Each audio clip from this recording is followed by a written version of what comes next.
Y'all ready to be history? Get started. Welcome. Hi. Hello, everyone. To the Pro Audio Suite, thanks to RØDE microphones. These guys are professional. They're motivated. Introducing Robert Marshall from Source Elements and Someone Audio Post, Chicago. Darren Robbo Robertson from Voodoo Radio Imaging, Sydney. Tech to the VO Stars, George the Tech Whittam from LA. And me, Andrew Peters, voiceover talent and home studio guy. Line up, ladies! Here we go. Welcome to another Pro Audio Suite. This week we're talking about something new from Presonus, a new bit of gear which George has got his hands on.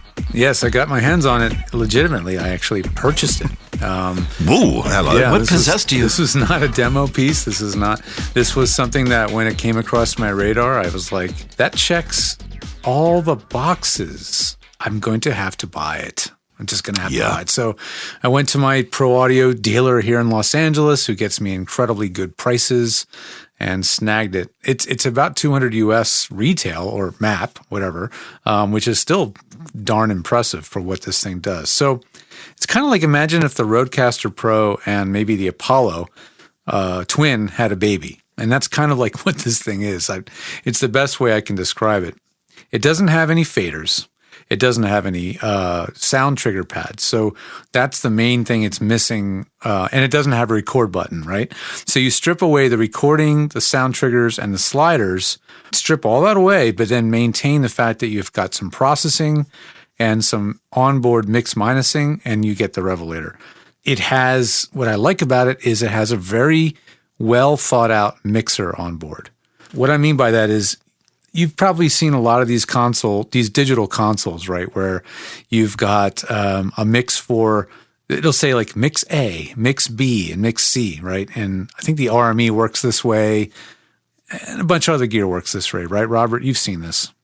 He's too busy watching Robin Reliance. Basically, there's like a mix for every output. Like if every output or every headphone output is like a Q mix. Yeah, exactly. So, but what it does is it makes a very easy way of understanding which of those mixes. It provides 4 of them, by the way: a main, a mix A, B, and C.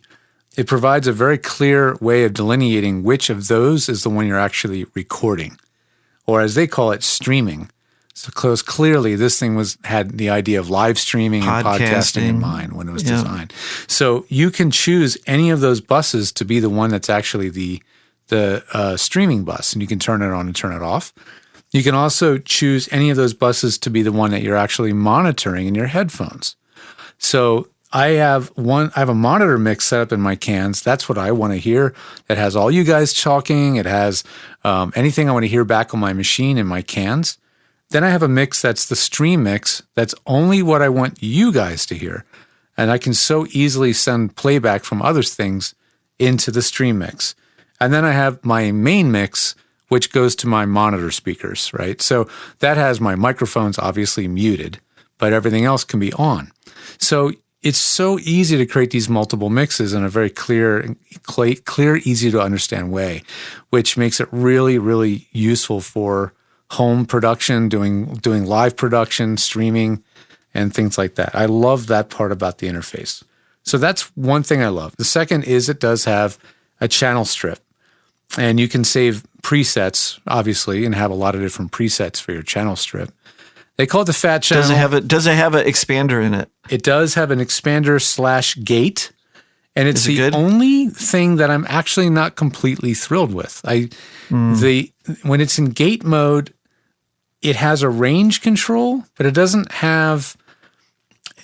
It's hard to describe.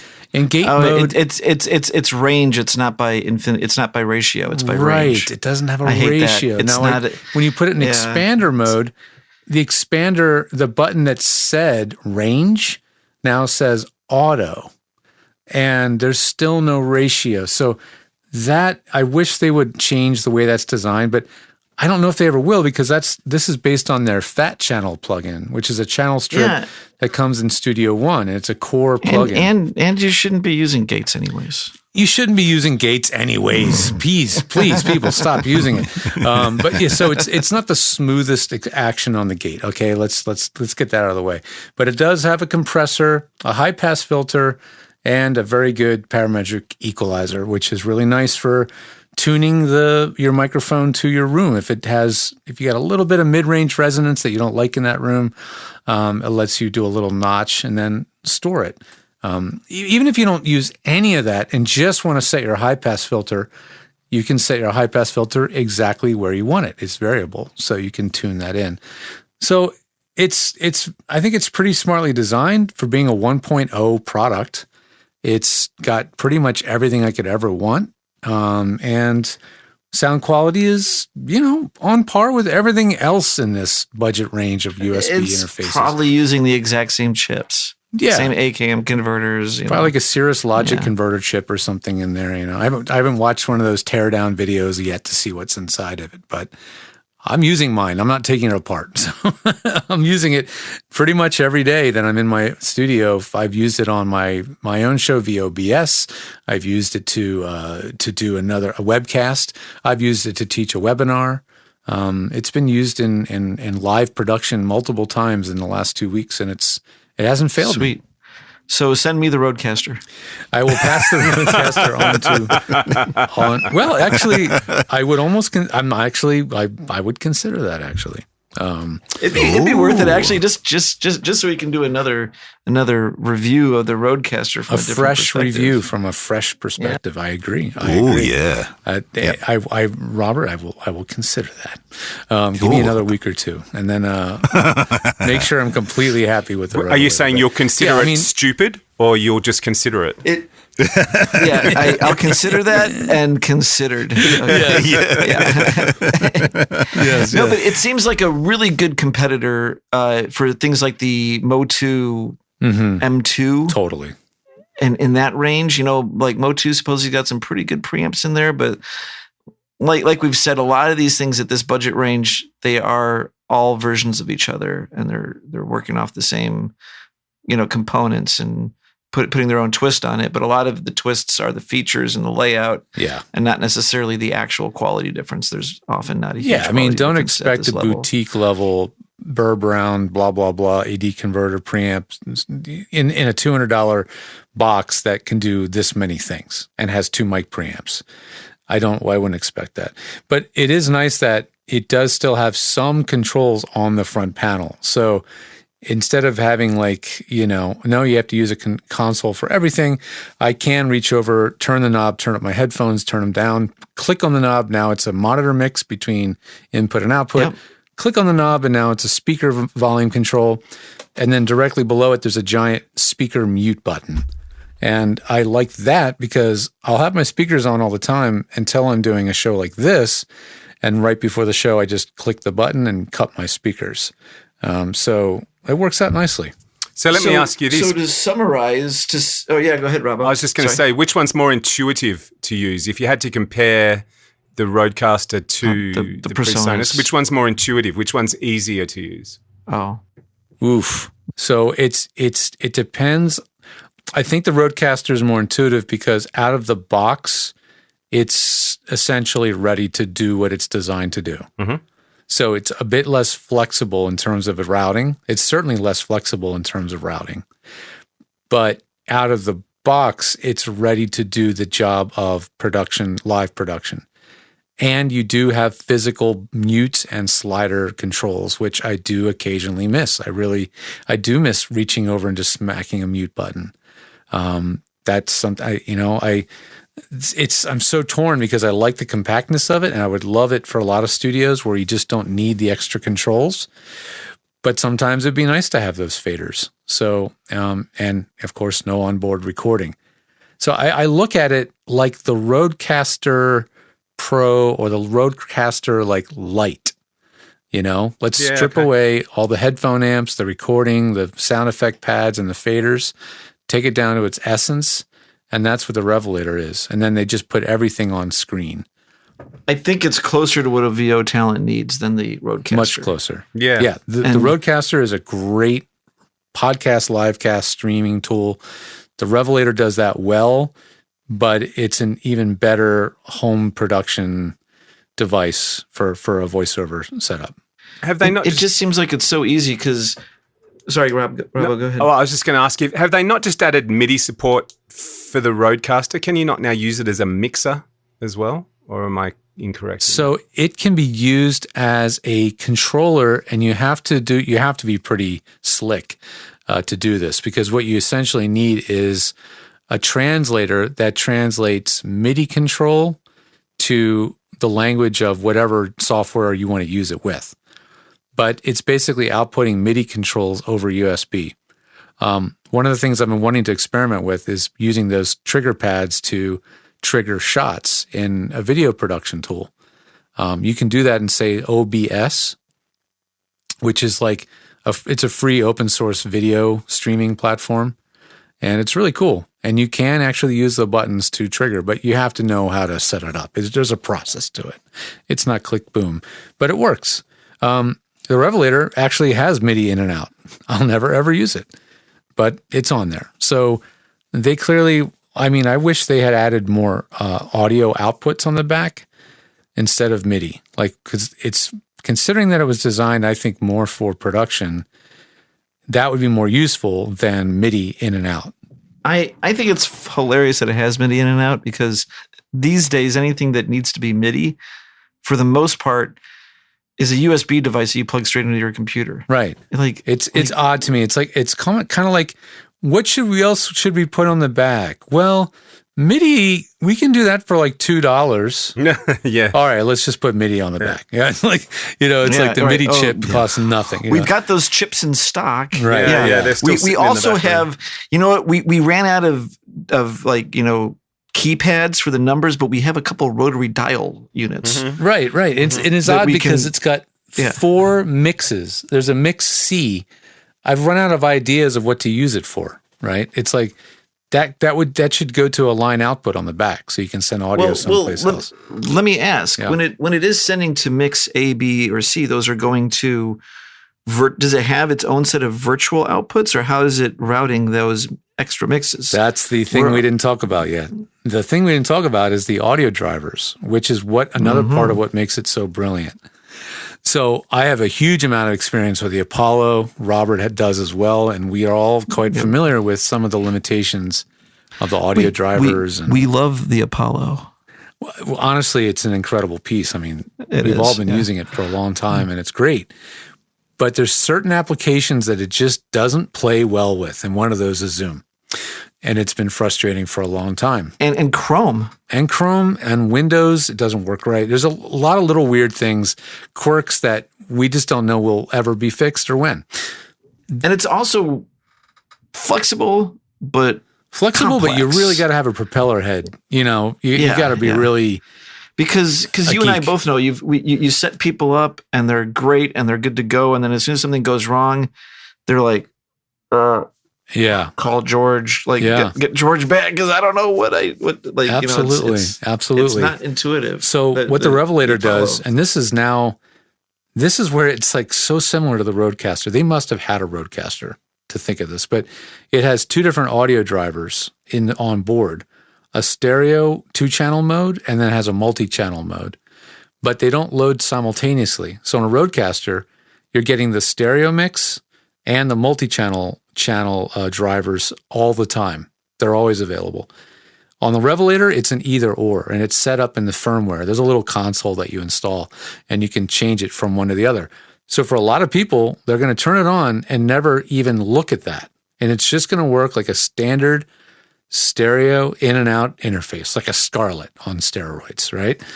But for Scarlett with DSP. Right, a Scarlett with DSP, exactly. But then those that are the power users like me and you that want to get more flexibility, you're going to switch it into multi-channel mode, and all of a sudden in your driver's list you have more channels available. So if I go to my audio drivers list, I now see Revelator IO 24, Revelator IO 24 Virtual A, and Virtual B. So there's now 3 different sets of outputs. And now when I look at the input side, same deal. On the input side, I have Revelator IO 24 Virtual A and Virtual B. So you're getting the idea now that you can tell any application on your machine which of those it should listen to. And so you're getting 3 sets of buses inputs and 3 sets of output buses, essentially, that you can choose. So you can set up your microphone, and then you can have one mix going out to, say, Source Connect, another mix going out to Zoom, and another one going out to, I don't know, your phone patch. Yeah. So in my particular use case, my main mix is I have my mic and I call it talkback channel 2 turned off. I have the rest of the channels turned on, so if I want to hear anything playing back from my DAW or Zoom or my Mac, any one of those can be heard. So that's what I have my faders set up to do. I have fader 1 is playback, fader 2 is Zoom, fader 3 is my Mac sound, and they're all separated faders. When I go to mix A, that's my stream or record channel. So like that's why I'm able to at any time like play something back to you guys, and it's all routed here. As long as it shows up on the playback fader, I have it unmuted and you guys can hear it. And then mix B is my dedicated headphone mix. And that essentially has every single channel turned on at all times, so I can hear anything coming out of the system. And then mix C is, well, nothing. I don't have a use for mix C, and I don't know what to do with it, to be completely honest. It's just there. It sounds great. Like a lot of the flexibility of the Apollo without the complexity of setting it up, and just the right DSP that you need. Because I think a lot of the times, for a voice channel. For voice talent. I was just on the other day with a voice talent, and they bought an Apollo, and it's like, you get 4 free plugins. And I'm like, she's like, I don't know what I need. I'm like, well, let's go look. And I was like, tape emulator, weird garden hose delay plugin, sure. A bunch of useless stuff unless you're trying to make an album. But it's like, was there any like really good EQ or a gate or a compressor in that list that they were giving away for free with their purchase? No. Yeah, of course not. It's a universal tool for everyone that's producing, and this one is more of a focused device to solve a more focused set of problems, right? So and I think it's like the Goldilocks between the Apollo and the lower end gear like the Scarletts. Compared to Rodecaster, they have very different sets of tools and features, but it's the two things that I have literally sitting next to each other, so I can't not compare the two. But it inserts itself very neatly between a Scarlett 2i2 and the thing up the ladder from there, which would be like the Apollo Solo, for example. Does the Motu M2 have a loopback feature? The Motu M2 does have a loopback feature. It does. So in that sense, the Motu is pretty similar to this, but not as flexible. This has 3 loopbacks. This has essentially 3 loopbacks, right? Also in the same price range and the same feature set, similarly, is the Audient ID4 Mark II. And the ID14, those have loopbacks that you have a lot of flexibility over assigning. So this is like a real hot button market right now. These $200 to $300 units with these somewhat flexible routing consoles, that let you do all these things. It's just I've just had bad experiences with some of the other mentioned brands, so I'm very skeptical. Like, it's very hard to convince me that these things will be reliable. It took me a long time to think the Apollo was reliable before I started recommending it far and wide, but it's proven itself overall to be pretty darn reliable. So let's just see. I'm kind of waiting and seeing if Presonus's gear is going to stand the test of time and work. But it's been plugged in and on my Mac M1 here for 2 weeks. Really haven't shut it off or had to shut it off for any reason, and it's worked flawlessly the whole time. So far, it's paid for itself. Yeah. What's the preamp? What's the preamp gain range? Is it like 60 or more like weak than that? I doubt it has more than 60 decibels on it, but. Well, I just turned it up to 60. The display actually reads out decibels on the front panel, which I love that too. It's telling me it goes to 60. It goes to 60. Yeah. Nice. That's good. So that's a pretty usable range, Yeah. I mean, even the Apollo might doesn't get noisy up there. Even the Apollo doesn't show you actual decibels on the front of the panel. I mean, if you want to see you're right. decibel numbers, you have to be in the console. This shows it right on the front screen, and the screen is tiny. I mean, it's like a postage stamp. It's like an Apple Watch. It is that small, but it's not a touch screen, so you don't have to fiddle with it. It just shows you enough information: input VU meters, 48 volt phantom power status, output VU meters, and then what you're adjusting. Are you adjusting speakers, headphones, or your mix? And then you have preset buttons on the front where you can choose to turn on and turn off your presets. Like now my preset's off, so that's flat with zero processing. Wow. All right, so you're the only one who should definitely use processing when you hook up with anybody to do a session. Right. And then I press preset, and this is now with my chain. That's great. Yeah. So the headphones can change to listen to any mix, or the headphones locked? So the headphone, nice. So every mix, there's 4 mixes, and all of them have a little headphone button. So at any time I can say, I want to check in on mix A. What are you guys hearing? Oh, okay, you guys are just hearing that. Okay, that's mix A. Then I can choose to listen to mix B, et cetera, et cetera. So I love that about the way it's designed. Super interesting. And so it's and the outputs, the main outputs, can those be any mix output, or is it only locked to one of the mix outputs for the? So the headphones are floating. Headphones float. Main is output on the left, output left and right. And again, its lack of flexibility is a feature in some ways. Like sure, yeah. Because if not, you end up with the Apollo. Yeah, I can tell you, they struck this sweet spot. It's got just enough to get you a little bit of trouble, but get out of it pretty quick. But not so much flexibility that it'll really ruin you, but enough flexibility that you can do essentially what any home producer, podcaster, webcaster, voice actor. Imagine if they came out with this thing a year ago.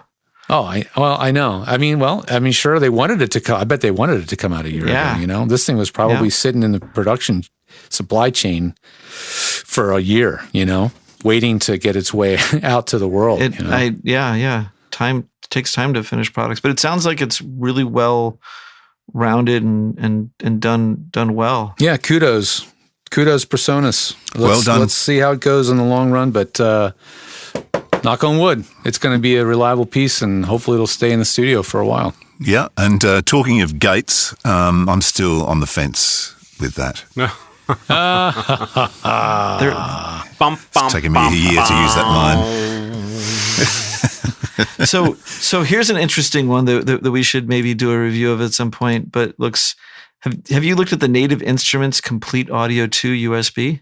I know about Complete Audio device. I've seen them, but I haven't played with the 2 yet, so I don't know. $140. I mean, it looks also in that same price range of like. Oh, there's so many of them. I mean, even Universal just released their down market stuff. They're called Volt. I saw that, the Volt. Yeah. What's your impression of that? I haven't had a chance to look at it. That's their down market. It's their Scarlet Killer. You know, they're like, they have the Claret that's kicking our ass in some markets, so we better make a. Yeah, but I think it's more. I think it's more targeted SSL. Because it's got, if you get the... it's got all that all color each other's stuff. But it's got the 76... Got all that color. Mm-hmm. Yeah, but the 76 thing, you've got the Volt 176 you're talking about. Yeah. So there's the Volt 1, which is really just a Scarlet Solo. Yep. Then there's the Volt 176, which now adds the 1176 limiter and the 610 tube preamp emulator. Yep. Right? And they're just on-off buttons, right? Yep. So, which is like, okay, that doesn't have any. I don't know. That doesn't have any real appeal to me. But no, that's all that color stuff. This is the same thing as like the mysterious 4K button. Yeah. Like ooh, that's their 4K button. Vintage. It in is a button. exactly. Yeah. Right. I mean, actually, funny enough, I was just making fun of them, vintage in a button, but there's literally a button on the thing that says vintage. It does. Yeah, it does. It's this bizarre. Is like pandering to the you know. It's almost tongue in cheek. Okay, there should be a button that says pro level mastering, pro level mixes, pro level loops. Like, do you know what they've done wrong though? Yeah. They should have used the old Bakelite knobs. You know, a version of that for the knobs. Yeah, like the actual knobs from the 610 or something. Yeah, and you just go, that will suck people in. Or at least mold it out of plastic so it looks like the big clay knobs. Yeah, exactly. So yes, I mean, but this thing's at that price point too, like $249. And I bet you the Volt has a loopback feature in it, does it, George? Do you know anything? I don't know. No, I think it's just straight pre. I think it doesn't. I think the dividing line between the Volt and the Apollo is there's no console in the Volt. Oh. Yeah. Yeah. But it does have MIDI. Sweet. Yeah. Right, it's got MIDI, and the Apollo does not. Yeah, and actually you're right, the Apollo does not, and this thing's got we MIDI. see this is another thing, it's the SSL thing. If you get the SSL 2 Plus, you get the MIDI. This is definitely like a singer-song. Oh, Yeah. okay. This is like a singer-songwriter box. Yeah. You know, buy it for someone who's a new at songwriting. They just want to get a nice sound, but just can't figure out their way out of an EQ or any kind of control. Give them 2 buttons to mash on, and let them plug in their MIDI keyboard and off to the races. Well, you got the thing with that, the Volt, you can go vintage or not, or just straight pre. Right.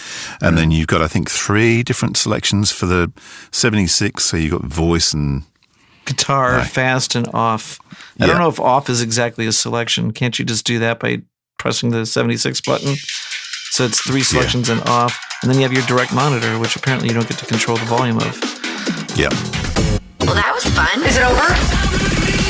The Pro Audio Suite recorded using Rode NTG5s and Source Connect. Edited by Andrew Peters and mixed by Voodoo Radio Imaging. With tech support from George the Tech Whittam. Help us share the show with more people and get your hands on exclusive content by contributing to our Patreon page. See patreon.com/Pro Audio Suite. Don't forget to subscribe to the show and join in the conversation on our Facebook group. To leave a comment, suggest a topic, or just say g'day, drop us a note at our website, proaudiosuite.com.